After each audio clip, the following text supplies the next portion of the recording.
Очередное бессмысленное стояние на Майдане, безволие и жадность Януковича, печеньки от Нуланд, приправленные бандеровским соусом. Все это безумие с первой каплей крови превратилось в тотальное мракобесие гражданской войны на юго-востоке Украины. До начала боевых действий Донбасс был одним из наиболее финансово благополучных регионов Украины. Исправно наполнял казну реальными отчислениями в четверть бюджета и ни о какой независимости не помышлял. Богатый природными и человеческими ресурсами, с множеством шахт, развитой металлургической промышленностью и даже с футбольным суперклубом с современной ареной, регион был неотъемлемой частью единой Украины. Пока Украина не решилась отрезать Донбасс. Донецк – жемчужина Донбасса и столица Донецкой Народной Республики. Горожане свой город с любовью называют городом роз. Повсюду, буквально на каждом углу рассыпаны клумбы, аллеи и просто кусты роз самых разных цветов. Трудно поверить, что всего лишь в нескольких километрах продолжает идти кровопролитная братоубийственная война. Бесконечные артиллерийские обстрелы жилых районов и объектов гражданской инфраструктуры, гибель мирного населения и перманентная гуманитарная катастрофа на всей линии соприкосновения. Город живет своей неторопливой мирной жизнью. Горожане с семьями и детьми спокойно гуляют в многочисленных парках и скверах, искрятся фонтаны, повсюду кафешки, работают музеи, театры. Кругом полно молодежи, и лишь только комендантский час напоминает об идущей уже 5-й год войне. Кажется, будто Донецк залечил свои раны. Но это, увы, только кажется. В сердцах людей они кровоточат до сих пор.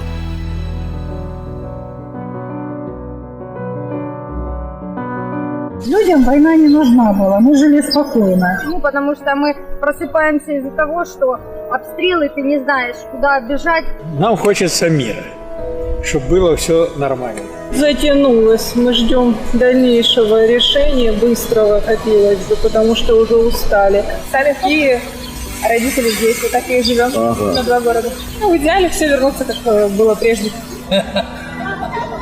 Мы оптимисты. Когда? Скоро решится. Через год, наверное. Или федерация, или к России присоединиться.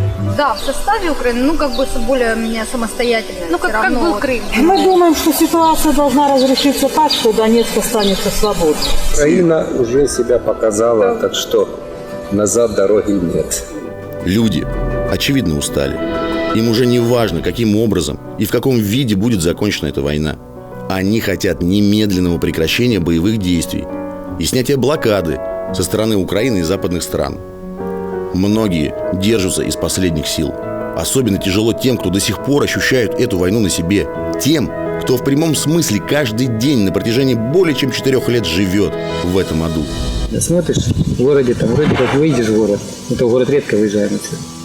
Вроде как жизнь, все нормально, живут, все прекрасно, все работает, да? Сюда приезжаешь, мрак. Сейчас хоть у нас уже после 16-го года уже хоть свет появился, там газ. А то с 14-15 год у нас вообще ничего не было. Когда вертолеты над головой, они тут зависали и в аэропорт били. Весело у нас тут, райончик веселый. И поселок веселый называется. Вот, как вечер, днем еще таксят, как вечер, в 6-7 вечера начинается. В поселке Веселое из более 500 некогда жилых дворов на сегодня такими остались только 32. Менее 10% жителей не ушли, просто потому что идти им некуда. Остальные либо погибли, либо их дома разрушены, либо эвакуировались, спасаясь от киевских карателей. А этим 32 бежать некуда. Безысходность витает над этой землей. Пошел 5-й год в чудовищном круговороте из обстрелов, смертей и полного безразличия к человеческим судьбам. Когда в 14-м разбомбили мой дом, я пошел воевать. За свой дом, за свою землю. Чтобы пацаны не гибли, 20-летние. Я считаю, что это исторически Россия. И считаю себя русским. Хоть и в паспорте было написано, что украинец. Ну, мы русские. А вот эти нацики, которые говорят, мы пойдем в Донбасс, как же они говорили, чтобы женщины не рожали, а мужчин мы кончимся. Нормально. Даже бить их, никого даже пленного пальцем не тронуть. Это непорядочно. Сегодня силами обороны ДНР линия фронта отодвинута от Донецка на несколько километров. Но проходит она через множество населенных пунктов, которые ежедневно подвергаются минометным обстрелам и ударам крупнокалиберной артиллерии. Вооруженные силы Украины совместно с батальонами националистов всеми силами пытаются раскачать хрупкий режим прекращения огня, стягивают ударные силы к линии соприкосновения и активно пытаются захватывать территории в так называемых серых зонах. Масло в огонь подливают и США, которые в открытую снабжают украинские зондеркоманды средствами связи, комплексами наблюдения и разведки. Так, в недавнем времени Украине были поставлены комплексы «Джавелин» с 3 сотнями выстрелов к ним. Это современное и весьма грозное оружие, способное изменить сложившийся баланс сил. ПТРК «Джавелин» предназначен для уничтожения бронетехники, защищенных укрытий, а также низколетящих воздушных целей. Мягкий пуск позволяет использовать этот комплекс из помещений, а также закрытых позиций. Дальность стрельбы от 50 метров до 2,5 километров. Скорость полета ракеты 300 метров в секунду. Боевая часть тандемно-кумулятивная. Бронепробитие 750 миллиметров. Но, как поговаривают, совсем не исключено, что с этим презентом из-за океана украинские вояки поступят по старой схеме. А именно, по тихой грусти, без шума и пыли выйдут на связь с бойцами ДНР и по сходной цене скинут парочку, а может и больше, комплектов американских ПТРК. А вскоре мировая общественность будет негодовать. Как это так? Американские джавелины жалят броню ВСУ. Беспринципность, подлая жадность и тотальное разложение боевого духа и самой человеческой природы. Вот, что буквально сейчас царит в частях ВСУ. Противнику, у которого в войсках саботаж и полное отсутствие воли у личного состава, противостоят вооруженные силы республики. При этом внутреннее противостояние между ВСУ и нацбатальонами приводит к вооруженным столкновениям между ними. Ведь для любого военного человека применение военной силы против своего же населения является военным преступлением. Вот и принуждают нацбаты к дисциплине в войсках. А я изначально с 2014 года всегда говорил, я не воюю против Украины. Не всякий бандеровец украинец, не каждый украинец бандеровец. Вот и все разница. Я воюю против тех 25% тварей, которые, сука, вот это все мутят. Да никакого боевого опыта. Именно боевой опыт уже взялся здесь. То есть начало 26 мая карательных действий. А в Славянске они начались тогда еще с апреля месяца, с 15 апреля. Опыт боевой мы уже тогда вспоминали. Кто что мог помнить, хорошо тогда помогли ребята, которые служили в Афганистане, у которых, как говорится, есть за плечами боевой опыт. Офицеры спецподразделений, которые перешли на сторону Донецкой Народной Республики, все это помогали, обучали, показывали. Эта война кует из людей, живущих на Донбассе, донбасскую сталь. Слоеный пирог из человеческой боли, постоянного страха, но в милосердии и любви. За 4 года обычный шахтер, который держал автомат Калашникова в последний раз еще солдатом советской армии, да и то на присяге, вырастает в матерого боевого полковника и на текущий момент командует обороной внушительного участка фронта. Если взять мою линию обороны, линию фронта, то от 380 метров до километра 700. Это находится противник. Каждое их движение, каждое их передвижение, где кто находится, мы очень хорошо знаем. Потому что они не успевают шаг вправо, шаг влево сделать, мы об этом уже знаем. Потому что мы местные, это наша земля, которая сама земля нам говорит, где они. Пусть активизируются, может быстрее война закончится. И эти слова не пустая бравада, не бряцание оружием и не угрозы. Это жажда закончить эту войну на границах своих областей как можно скорее.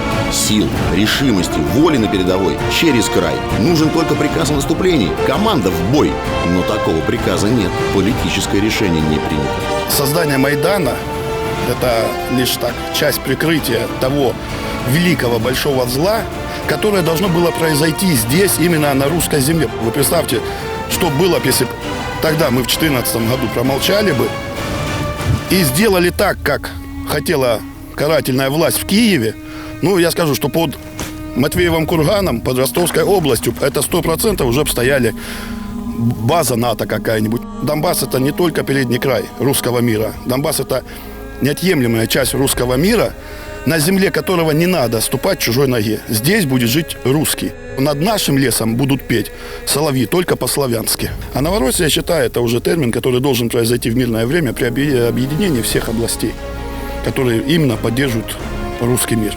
Даже тут разговора нет. Харьковская, Луганская, Донецкая, Днепропетровская, Запорожская и Одесская. Это те области, и Херсонская. То есть вот этот весь край, который должен войти в состав Новороссии. Мы за единую Украину в составе России. От Одессы до Кремля – это родина моя. Но помимо вооруженного противостояния на линии соприкосновения, активным образом идет война информационная.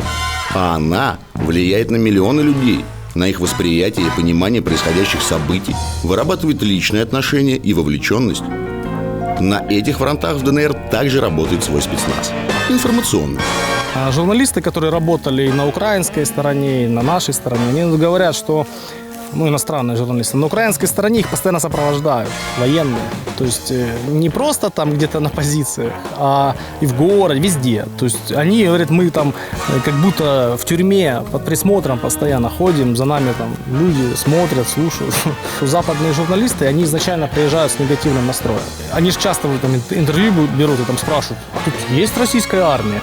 И мы вот когда-то с итальянскими журналистами, и потом еще французский журналист был, проехали почти всю линию фронта по всем вообще возможным окрестностям.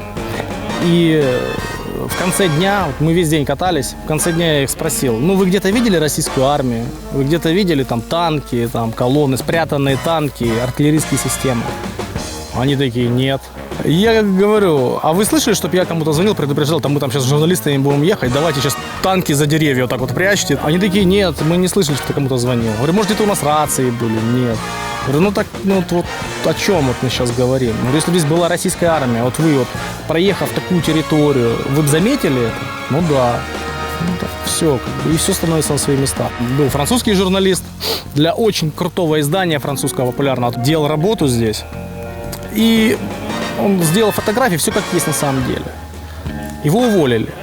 То есть его фотографии не взяли, его уволили. Он мне потом пишет в соцсетях, говорит, все, я безработный. Они просили его подписывать так, как они хотят. Он отказался. Они такие, твои фото – это российская пропаганда, ты попал под влияние российской пропаганды, все, ты увольняйся. Эта война, которая началась, она против всех русских. Потому что ее развязал западный мир.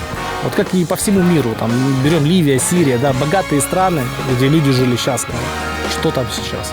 Американская демократия и руины. Придет время, когда весь мир узнает правду. Но будет уже поздно. И, судя по всему, ждать этого момента осталось недолго.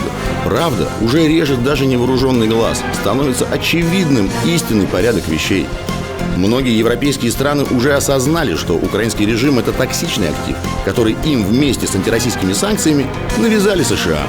Международный валютный фонд заморозил очередной транш финансовой помощи Украине в связи с тем, что украинская власть явно игнорирует требования организации в части антикоррупционного законодательства и надлежащей отчетности расходований уже выделенных средств.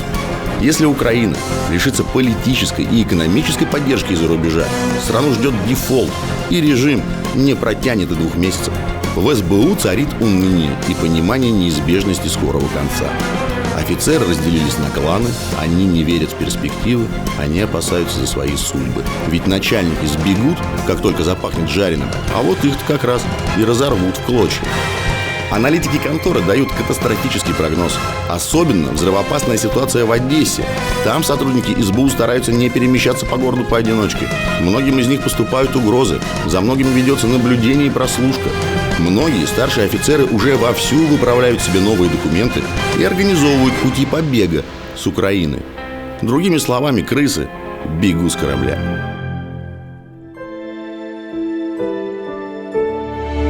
Несмотря на свой достаточно юный по историческим меркам возраст, Донецк имеет богатое и славное прошлое. Этот край всегда населяли свободолюбивые, работящие и духовно сильные люди. А учитывая, что это шахтерский и металлургический регион, то в большинстве своем эти люди еще и достаточно суровые. До последнего будут терпеть, но уж если их прорвало, то лучше не оказываться у них на пути. И в истории края есть масса подобных примеров. Музей – это Великой Отечественной войны, и начинается, собственно, наша экспозиция с начального периода, когда формируется Народное ополчение Донбасса, сразу же в июне 1941 года, куда записалось несколько тысяч человек. Впоследствии они ушли добровольцами на фронт.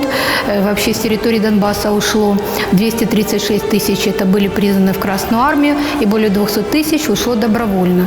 Было создано 33 истребительных батальона. Это тоже, собственно, как элемент добровольного вовлечения, так сказать, защиту своего края. Тем не менее, вы видите, что мы превращаемся в музей, который отражает, собственно, историю, изучает разного рода войн и военных конфликтов. То есть у нас показаны и события, которые происходили на территории Афганистана, то есть участие наших земляков в этих событиях. Ну и поскольку пока не создан музей истории Донецкой Народной Республики, мы собираем и фиксируем те события, которые происходят сейчас.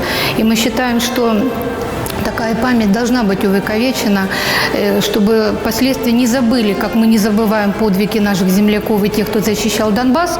Здесь мы с вами видим образцы экспонатов, которые мы, в общем-то, обстреляли со территории нашей области в наши дни. И со временем, как мы изучаем события Великой Отечественной войны, все эти экспонаты будут рассказывать о тех событиях, которые происходят сейчас на Донбассе. Поэтому наша задача историков – собирать эти материалы, изучать, рассказывать нашим посетителям. У нас, кстати, очень много иностранных делегаций приезжает, и все недоумевают, почему такое негуманное оружие используется на Донбассе. Мы все верили, глядя на Крым, как это все, считай, безболезненно произошло. Люди поверили, что мы тоже будем в составе России. Но, увы, этим надеждам не суждено было сбыться. Осознав, что у Донбасса свой путь, и путь этот будет долгим и трагичным, жители края все же встали на защиту своей земли, своей правды. Но горячие головы в Киеве решили сделать ставку на тотальную зачистку неугодного региона. Одному Богу известно, сколько невинных жертв каратели принесли своему кровавому режиму. Нам удалось пообщаться с теми, кто был с самого начала в сопротивлении и на чью долю выпали тяготы плена, пыток и зверств нацбатальонов и СБУ. Для меня жизнь в корне изменилась, начиная с событий на Майдане. Я мирно ходила, работала на заводе «Азовэлектросталь», сталелитейный участок. Все у нас прекрасно, замечательно складывалось. Мы организовали свой комитет, рабочий комитет 2 предприятий – «Азомаша» и «Азовэлектросталь». Я стала руководителем этого рабочего комитета. За 2 недели я стала комендантом палаточного городка.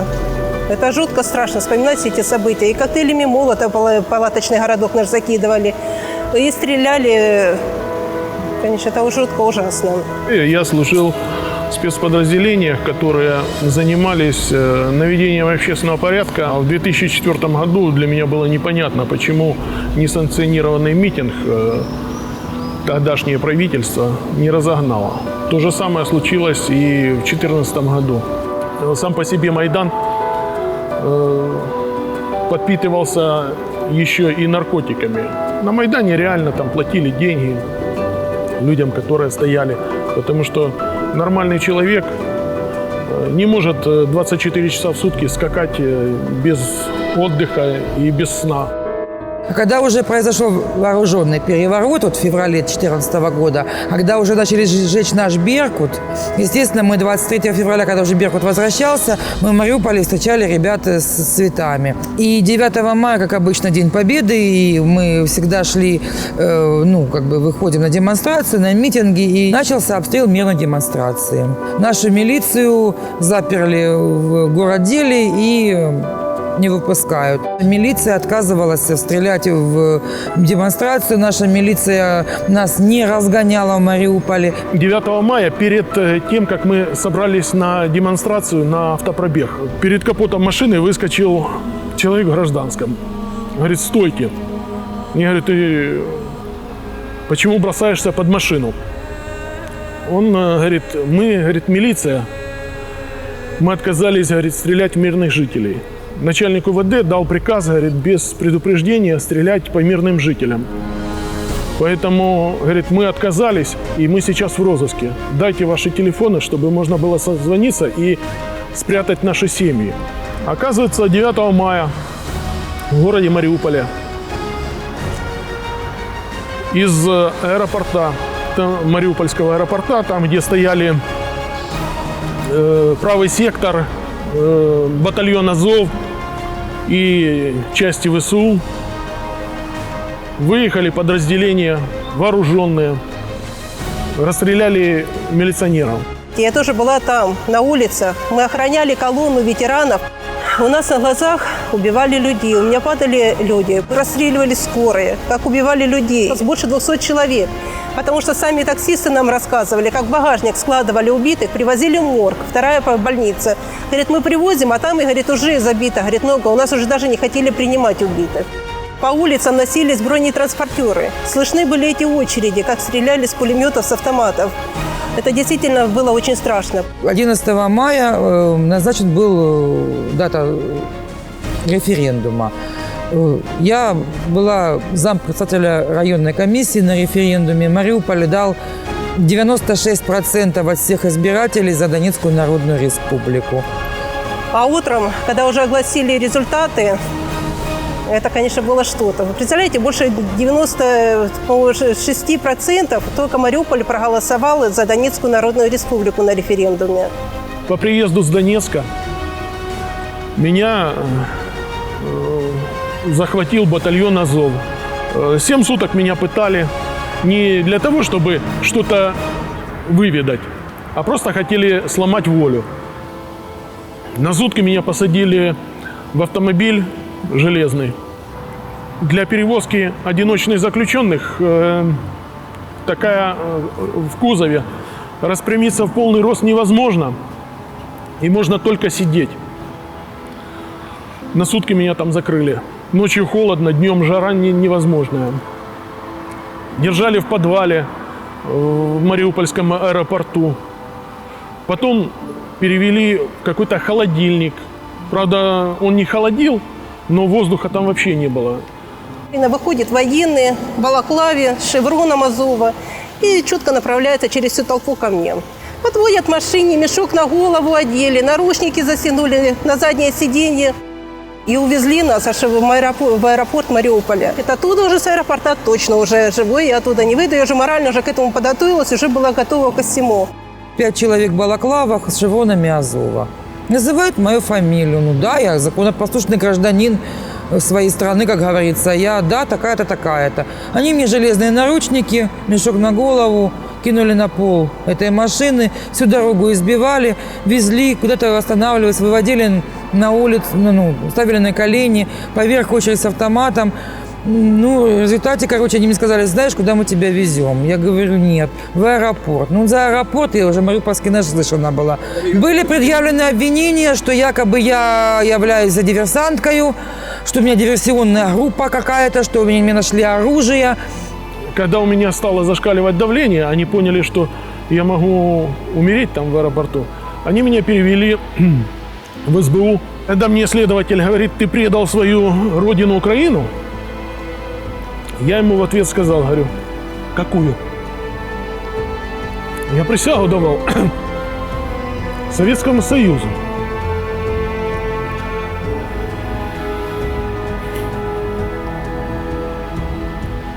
Сейчас, минутку.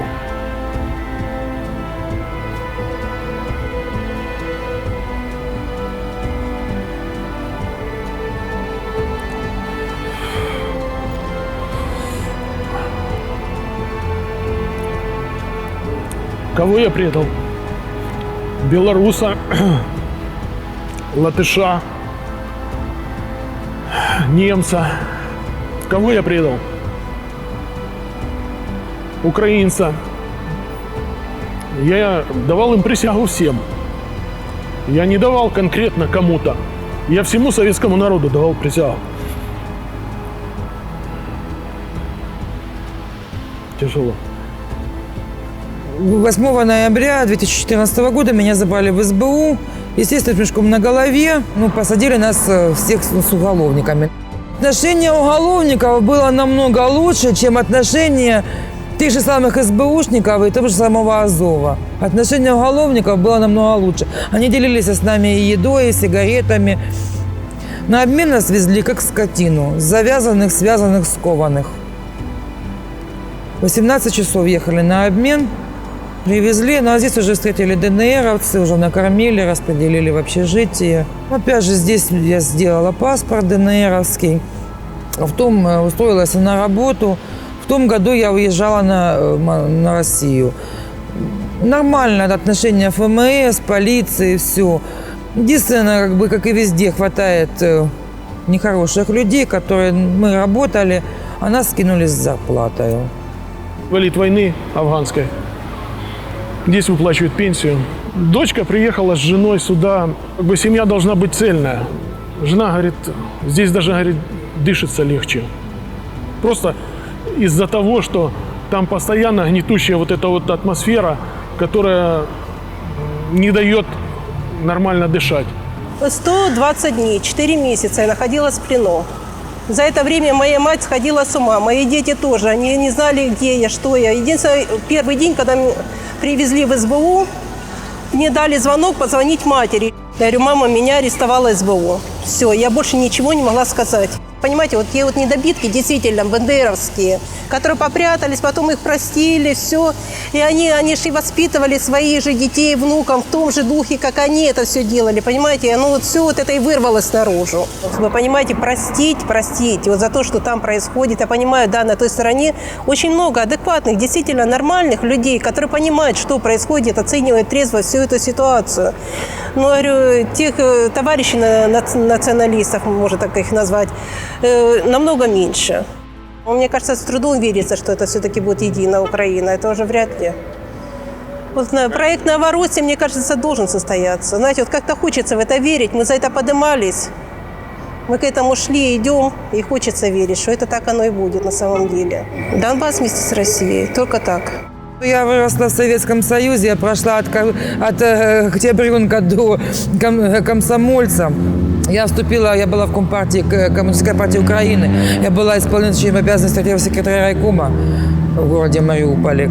Я убежденный коммунист, поэтому я как вот у Ленина на броневике. Вообще все мы ждем, когда нас Россия все-таки примет и признает. Мы сейчас практически живем почти что в России. У нас и рубль ходит, нормально живем. Мы можем как и сами существовать, так и вместе с Россией. А вместе с Россией однозначно, потому что Россия нам помогает. Очень переживаю, чтобы в России не случилось того же самого. Очень пугает то, что мы не воспитываем молодежь. Молодежь – это наше будущее.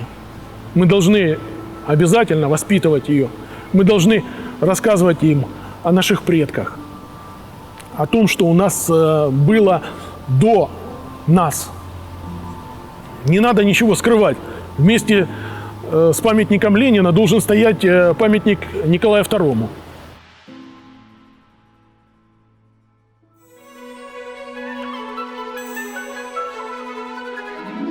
Дети – это будущее. От того, как они будут воспитаны, какие в них с детства будут заложены ориентиры и ценности, в конечном итоге и зависит реальное будущее семьи, общины, государства. Сегодня на Донбассе растет целое поколение детей войны, многих из которых война оставила сиротами, многих вынудила стать переселенцами. Совсем скоро они вырастут. Для того, чтобы они могли стать полноценными членами общества, работать с ними надо начинать уже сейчас. И в Донецкой Народной Республике такая работа ведется в рамках специального проекта «Наследники Победы». Изначально мы начали детей обучать технике безопасности, потому что очень много было взрывоопасных предметов, и дети подрывались на тех же минах. И в результате этого мы решили, что мы сделаем не просто кружок, а военно-патриотический клуб. Мы начали также восстанавливать памятники, где-то покрасить, ухаживать за могилами. Советских солдат начали посещать ветеранов. На данный момент у нас 3 клуба, у нас 120 детей. Мы посещаем и воинские части, мы посещаем музеи, мы выезжаем в Российскую Федерацию. У нас там много друзей, много знакомых. Мы были в Ростовской области на казачьих шармицах. 3-й год ездим в Крым. И все время мы детей обучаем. У нас возраст детей от 6 до 20 лет. Мы работаем со всеми организациями, практически со всеми министерствами, то, что касается нашей деятельности. Стараемся мы все здесь, то есть дать достойное воспитание нашему молодому поколению, так как это наши преемники, и кому-то ж потом нужно будет дальше развивать нашу молодую республику. естественно, хотелось бы, чтобы мы вошли в состав Российской Федерации, потому что мы единое целое, мы русский мир, что у нас люди, дети, старики натерпелись уже столько всего, что ни о каком перемирии речи вообще не может быть. Такая непримиримая позиция типична для взрослого населения Донбасса. Они ничего не забыли и не могут простить. А с детьми совсем другая история. Юный разум, пытаясь спастись от восприятия чудовищных событий войны, просто стирает из памяти многие вещи, которые способны нанести глубокую травму еще не окрепшей душе. Просто забывают, как страшный сон. Оказалась я в Донецке в 2016 году.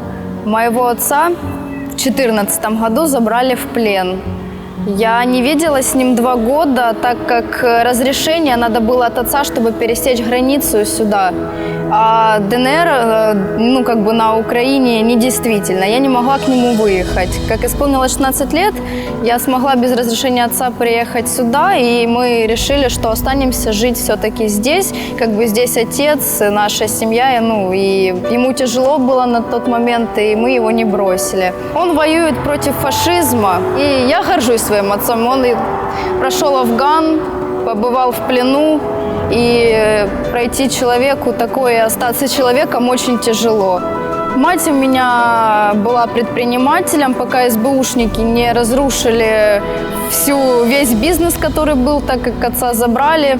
Магазины все мамины почистили, и мать временно не могла трудоустроиться, так как уже возраст ей не позволял на тот момент. Я в 14 лет первый раз устроилась на работу, помогала как могла. Я из города Константиновка. Я тут оказалась почему? Потому что мой дом под обстрелами. Хотели переехать в Екатериновку, но так как там тоже идут, может быть, обстрелы, поэтому мы приехали сюда. В России я жила в селе Загорье. Я не знаю, какая область, я не помню.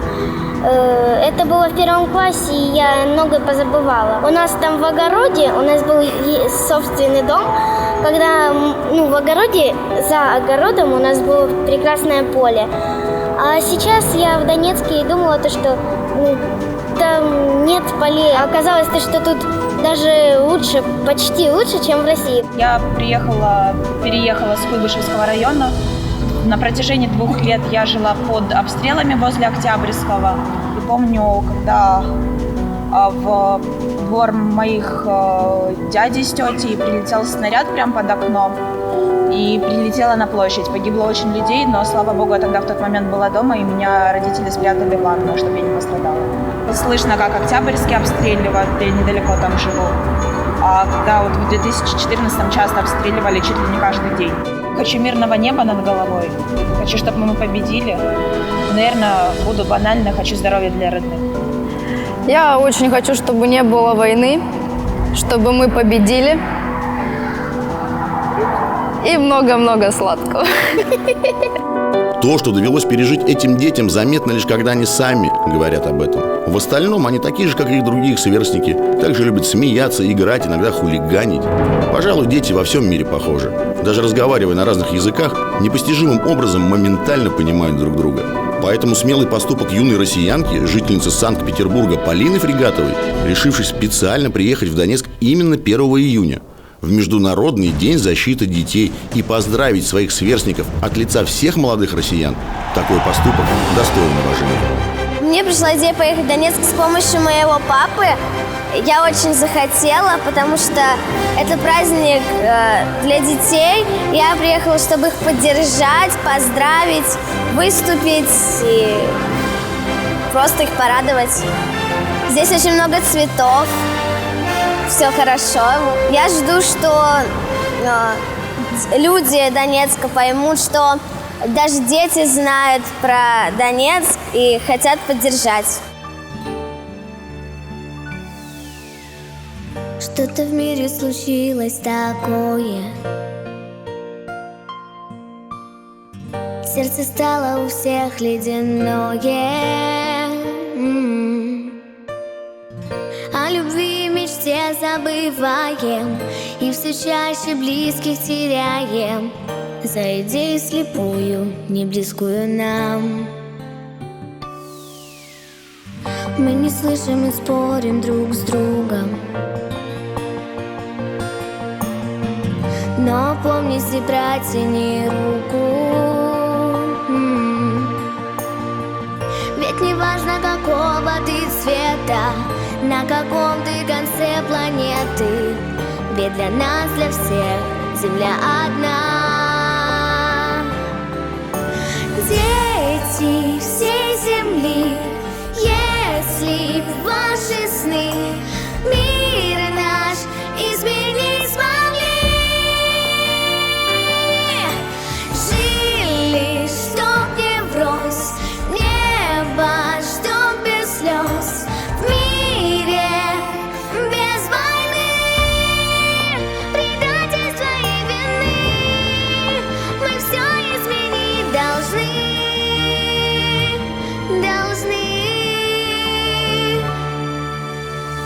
Если будем мы в светлое верить,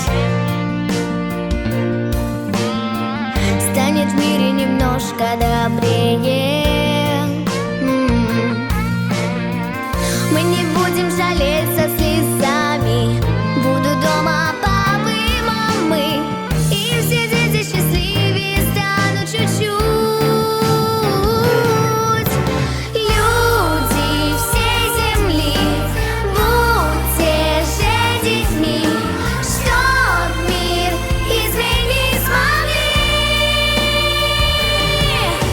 Жили, чтоб не врозь, небо, чтоб без слез, в мире без войны, предательства и вины. Мы все изменить должны.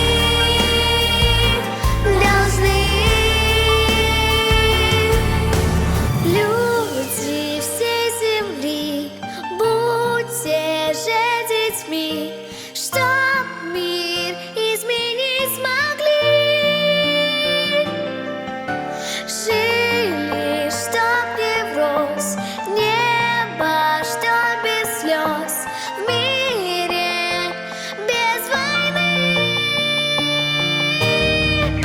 Люди всей земли, будьте же детьми, чтоб мир изменить смогли. Жили, чтоб не врозь, небо, чтоб без слез, в мире без войны, без страха и без вины. Мы все изменить должны. Этот мир без войны.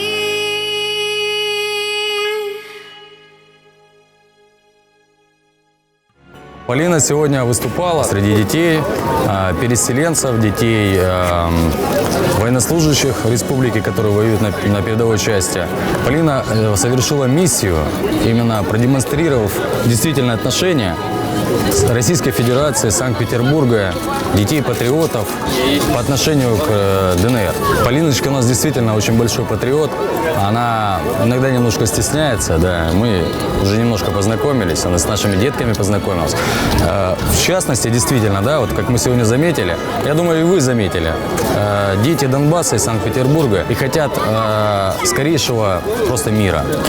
Мы очень надеемся, что в ближайшее время у нас закончится война, закончатся эти боевые действия, и наши дети, которые воспитаны в патриотическом таком духе, в проекте «Наследники Победы», в общем проекте в республике, да, они пойдут вперед в жизнь.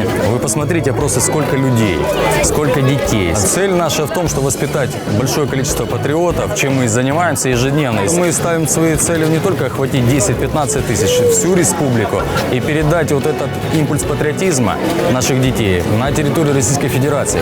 Есть общая наша земля и наша история, наша культура. Дети, люди, они должны жить в мире, в согласии, без войны. Но, увы, пока что трудно себе представить мир без войны. К сожалению, сегодня во всех уголках света идет кровопролитие и погибают дети.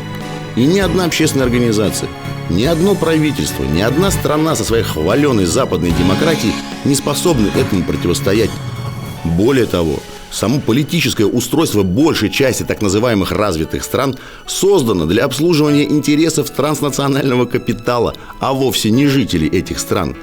И никто в мире не может гарантировать новым поколениям ни мира, ни покоя, ни любви.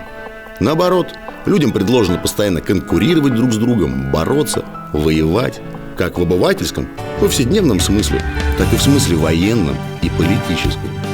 Такой миропорядок нуждается в корректировке.